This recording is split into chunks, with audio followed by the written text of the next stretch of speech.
you're watching this because there's something in what I'm about to say that you need to hear. I'll first start off with a quick little personal story because this story is what manifested these meditations that I'm going to talk about, I guess. My channel name was Sunflower Explosion for the longest, since I created this channel, I think back in 2022. I never really thought about what I wanted my channel's name to be.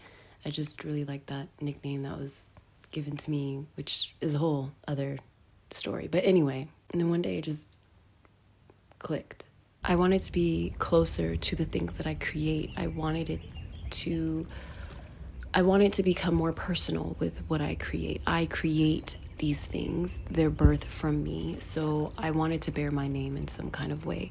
And I immediately landed on Hazureto because that's how you say my last name in Japanese.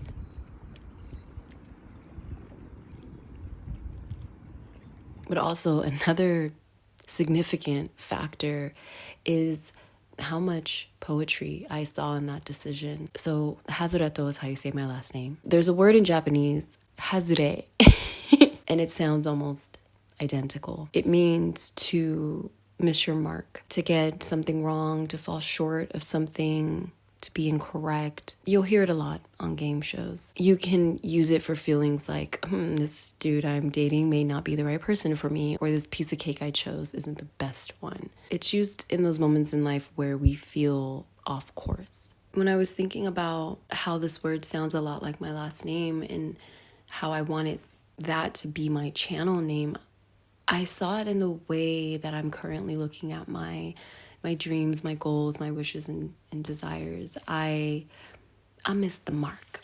I missed the mark on a lot of those lately.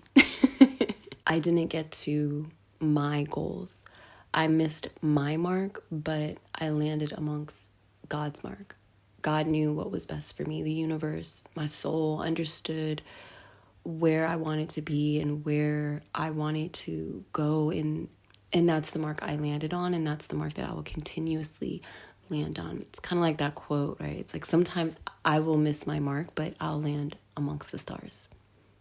It doesn't go like that, but I think you know what I'm talking about. I'll put it here if it doesn't make sense.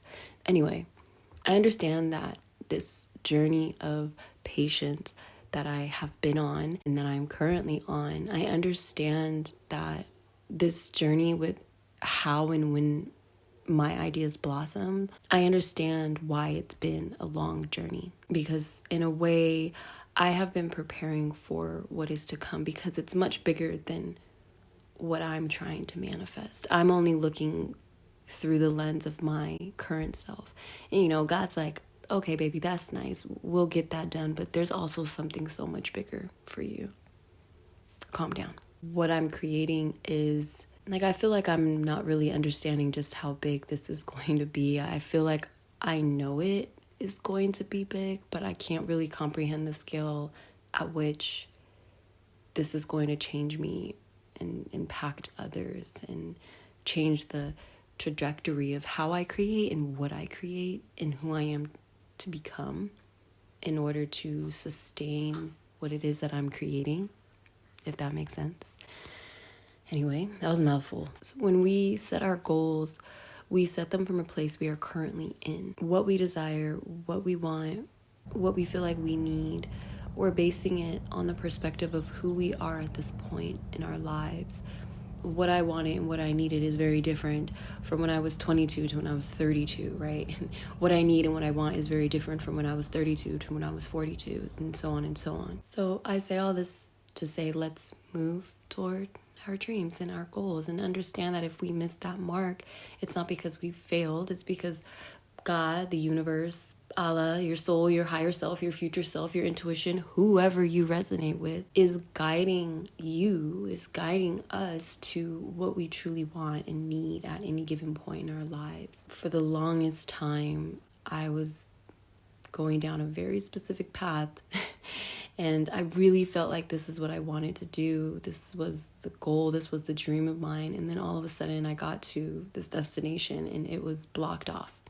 The hazard, right? Can't go no more. There's a cliff. There's nothing. It's just a void space. And I'm like, wait, really? I went down this whole path just to end up at a dead end. But really, what that dead end is, what that cliff really is a part of the path. Now it's time to take that leap of faith. You went down this specific path because there were people, places, opportunities that you needed to encounter. There was knowledge, information, there was wisdom that you needed to compile and collect on this journey to where you are truly going. There was this person that you needed to become. There were these attributes of yourself that you needed to cultivate and you needed to grow within yourself to get to the point of taking this leap of faith to where you truly want to go. And it always looks scary. It always looks like an abyss. It always looks like a cliff that you have to jump off of.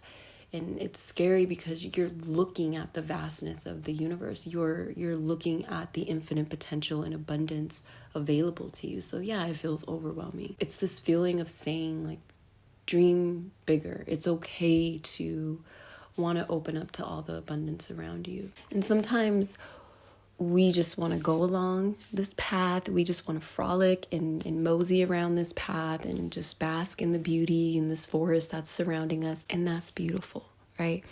It's beautiful to want to live your life in that way. But then there's these times where you come to these cliffs and it's like, now it's time for you to take this leap of faith into what your soul has planned for you, what God, the universe, again, whoever you resonate with, has planned for you. And I'm not saying you don't have free will or whatever, but at the end of the day, the reason you were guided to this life, the reason you have these desires, the reason you have these passions and you're guided to these places is because these things are a piece, and in some cases, little keys toward the bigger picture. Sometimes when you take that leap of faith, it's like, damn, what did I just do?